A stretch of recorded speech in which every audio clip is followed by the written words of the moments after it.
Hello friends, मी चेतन। आज आपण आलोय अहमदाबादमधील एका सुंदर जंगलात। याला फॉरेस्ट पार्क असेही म्हणतात। या फॉरेस्ट पार्कमध्ये 25,000पेक्षा जास्त झाडे, फुले आणि वेगवेगळे पक्षी आहेत। त्यात मधोमध सुंदर तळं आणि त्यावर एक ब्रिज पाहायला मिळेल। या निसर्गरम्य वातावरणात तुम्हाला यायचं असेल तर एंट्री फ्री आहे। हा पार्क पूर्ण आठवडा सकाळी 6 ते रात्री 10 वाजेपर्यंत चालू असतो।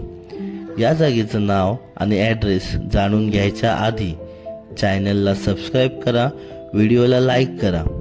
हे ठिकाण बलियादेव मंदिराच्या बाजूला बोडकदेव सिम्फनी फॉरेस्ट पार्क या नावाने ओळखले जाते। चलो, थँक्यू, बाय बाय।